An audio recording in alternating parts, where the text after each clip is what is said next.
예, 주말 시장을 정리해보는 시간 갖도록 하겠습니다. 미증시는 중요한 자리에서 이제 반전이 나왔습니다. 이게 추세적으로 보면 저점을 높이는, 그동안은 이제 고점이 낮아지고 저점이 낮아지던 추세에서 저점과 고점이 높아지던 추세로 바꾸고 있는 과정이었잖아요. 혹시 이게 좀 깨지는 거 아닌가라는 걱정이 됐는데 이 추세도 유지가 됐고, 또 미국에서는 51선, 200일선 중요하게 여기거든요. 중요한 지지선에서 이제 튕겨서 올라갔다라는 점에서 상당히 중요한 어떤 반전이 나왔다, 이런 평가가 나오고 있습니다.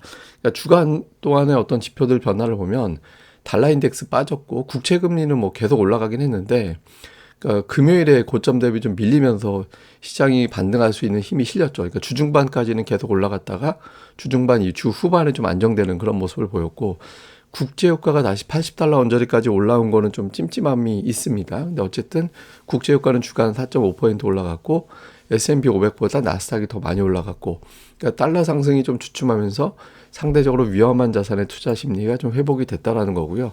특징주로는 주간 단위로 봤을 때 우리가 관심 있는 종목군들, 테슬라는 강보합 정도, 애플이 2.5%, 2.9% 정도 올라가면서 시장을 끌고 갔고, 반도체주는 주간 단위로 보면은 좀 부진한 그런 모습을 보였습니다.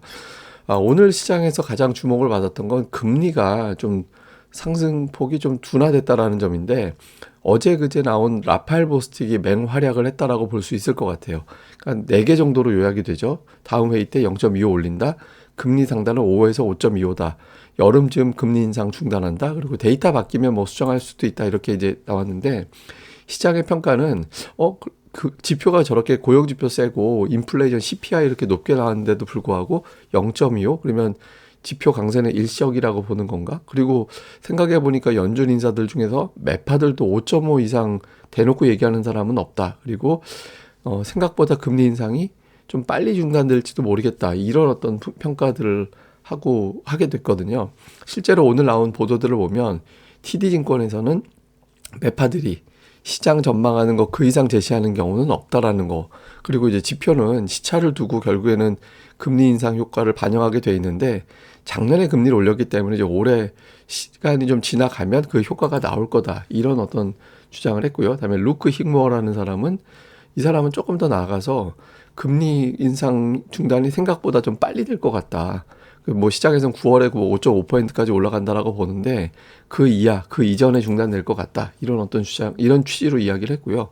다음에 이제 톰리라는 사람은 이제 조정장 마무리됐고 한 2달 정도 시장이 올라갈 거다. 그 근거로는 조만간 발표될 노동 지표라든가 인플레이션 지표가 꺾일 거다, 그러니까 이런 주장을 하기도 했습니다. 그래서 금리에 대한 부담이 좀 덜어지면서 시장이 올라가는 그런 흐름이 나왔고요. 그리고 이제 대형주 관련해서도 뭐 이게 보시면 시가총액 상위 종목인데 다 빨갛잖아요.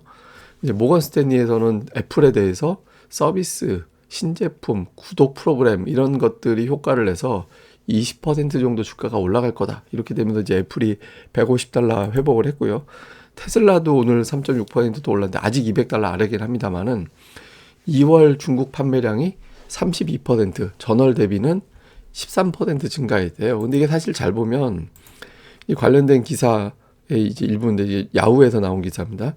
그러니까 BYD가 더 많이 팔렸어요, 중국 내에서. 그러니까 100% 이상 전년 대비 증가했고, 시장 점유율도 애플은 떨어졌거든요. 사실 10%에서 9%로 빠졌는데 BYD가 27%에서 37%로 급증을 했어요. 그러니까 이게 사실은 중국 자체에서 전기차가 엄청나게 많이 팔리고 있다라는 거죠. 그래서 전기차가 되게 많이 팔리고 있구나. 근데 점유율은 BYD가 더 많이 증가되고 있구나. 그러니까 이 점이 좀 확인되는 것 같습니다. 최근에 이제 2차 전지주들 강세 보이는 게 여기서 좀 이해는 되죠. 어쨌든. 예. 그리고 이제 금리 관련해서 좀 보면 이게 이제 그 미국 금리 예상하는 경로거든요. 그러니까 제일 이제 파란색 범위 안에 있는 게 가장 확률이 높은 거. 그러니까 한 번, 두 번, 세 번 이제 쭉 올리다가, 그러니까 계속 6월까지 3번 연달아 올리고 쭉 중단하고 그 상태로 머물고 있다가 내년도 3월부터 이제 금리 인하가 시작이 될 거야, 그러니까 이렇게 보는 시각이 우세하거든요. 근데 여기서 이제 힘겨루기가 되는 거죠. 사실 5.5까지 5.5, 5.75도 만만치가 않아요, 숫자가. 그러니까 여기서 오른쪽으로 더 가게 되면 주식시장은 그만큼 빠지게 될 거고, 왼쪽으로 가면 빠지게 될 거고, 코스피 100포인트 정도 위아래로 영향을 주는 사안입니다. 현재까지 이것까지는 알겠는데 이거 이상 나오면 곤란해, 이 단계거든요. 그러니까 약간 이제 오늘 라팔 보스틱 이 얘기한 거는 이 보시면 5.0에서 5.25니까 이 밑으로 내려간 거잖아요. 그러니까 지수가 저점 대비 한 100포인트 정도 올라갈 환경을 만들어 준 거죠. 근데 뭐 한 사람 주장이라 이게 이제 전체적인 보편적인 시각인지는 뭐 아직은 알 수는 없는 거죠. 근데 어쨌든 보스틱이 조금 시장의 분위기를 바꿔줬다. 이게 우리가 이제 보면 될 것 같습니다. 그리고 이제 최근에 미증시 경로를 보면 그냥 원래 이렇게 갔다. 그러니까 이런 주장들이 있거든요. 그러니까 미국의 어떤 최근 20년 동안의 움직임을 보면 2월 15일부터 주가가 약세를 보이다가 이제 3월, 4월 동안에 올라가는 이제 그런 패턴을 보였다라는 거거든요. 그리고 또 5월 초반 넘어가면 다시 하락하고 그러니까 이런 경로 보였는데 이 평균대로 지금 움직임이 나오고 있다라는 분석이고요. 또 하나 이게 이제 미국 이제 대통령 그 선거 전에 어떤 연간 상승폭을 또 그린 건데 이것도 되게 비슷합니다. 그러니까 지금은 어차피 이러나 저러나 올라갈 때가 됐다라는 통계가 있습니다. 이거 말고도 뭐 5% 올라가고 첫 임기 대통령의 3년 차의 차트 뭐 이런 것도 있는데 이거 뭐 다 비슷하게 나와서 제가 이제 2개 정도만 나와서 미국은 원래 이런 대로 가던 대로 나오는 거지 뭐 굳이 재료를 해석할 필요는 없다. 뭐 이런 주장도 일부에서는 이제 제기가 됐습니다. 자, 이슈를 좀 정리해 보면 지금은 이벤트 구간이 시작이 됐거든요. 그러니까 1번 타자로 고용. 물론 이제 중국의 양회도 있습니다만 이제 미국을 기준으로 보면 이번 주에 고용 지표가 나오죠. 근데 일부에서는 고용이 뚝 떨어졌을 거다라는 주장도 있고 아니다라는 주장도 아직은 팽팽하거든요. 고용 지표가 이제 20만 명 밑으로 나오게 된다라면 조금 이제 안도감을 갖게 되는 그런 계기가 되겠죠.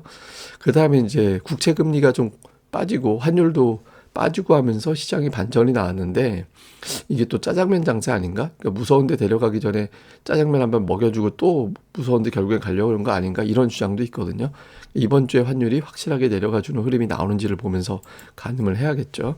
그 다음에 이제 엇갈리는 글로벌 장시 쪽 자금 동향. 선진국 쪽은 자금이 빠져나가고 있고 신흥시장은 계속 유입되고 있거든요.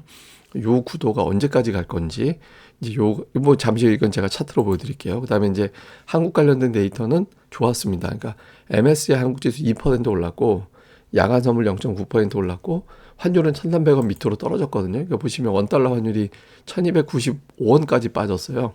예, 그래서 주초에 우리 시장이 1,300원 밑에 환율을 보게 될 확률이 높아졌죠. 그러니까 제가 1,320원을 굉장히 중요한 고점, 그 전후에서 고점이 나와야 된다라는 말씀을 드렸었잖아요. 그러니까 다행히 일단 그렇게 됐거든요. 예전에 제가 그 FX, 그러니까 외환 선물을 공부한 적이 있어가지고 그러니까 환율이 예측은 할 수는 없지만 제가 뭐 함부로 예측은 못하겠지만 그러니까 어느 위치가 되게 중요한 자리다라는 거는 조금 배운 게 있어서 알거든요. 그래서 1,320원이 되게 중요했었는데 다행히 일단 거기서 이제 맞고 떨어지는 듯한 느낌은 있습니다. 근데 이건 이제 이번 주 고용지표 이후에도 이런 추세가 되는지가 되게 중요하겠죠. 일단은 한숨은 돌리는 분위기. 근데 한숨만 돌린 건지 끝난 건지는 조금 더 이제 봐야겠죠. 자, 이제 자금 동향을 보면 이제 선진국 포함한 글로벌 증시 자금 동향입니다. 이게 이제 아래쪽이 벽돌색이 주식인데 그 머니마켓 쪽으로는 자금이 엄청나게 들어가 있는데 주식 쪽으로는 자금 유출이 계속 되고 있어요. 그러니까 한 달 이내 가장 자금이 많이 오히려 빠져나가는 그런 모습을 보였거든요. 근데 신흥시장은 다릅니다. 이 연두색, 녹색으로 보이는 게 신흥시장 주식형 자금이거든요. 펀드 쪽으로는 채권은 자금이 나가는데 주식 쪽으로는 자금이 계속 들어와요. 그러니까 뭐 아시아를 비롯한 신흥시장 쪽에 대한 외국인들의 시각은 그대로 유지가 되고 있다. 선진국 쪽만 자금이 빠지고 있고 그 선진국도 주로 이제 미국 쪽만 좀 빠지고 있거든요. 그래서 뭐 아직 우리나라 주식시장에서 외국인들이 어마어마하게 이탈할 조짐은 현재로서는 없어 보인다. 요것도 이제 주목을 해보시면 될 것 같습니다. 예, 뭐 자세한 건 제가 또 이제 주말에 관련된 데이터 통해서 전달을 해드리도록 하겠습니다. 그리고 주말에도 열심히 또 카페에 자료 올릴 테니까 여기 보시면 제가 꼭 보시라고 말씀드리니까 오늘의 증시 제가 팟캐스트 방송하는 거 뭐 요약본으로 보고 싶다 하시면 여기 보시면 되고요. 그 다음에 다양한 통계 차트들 되게 많이 올려드리거든요.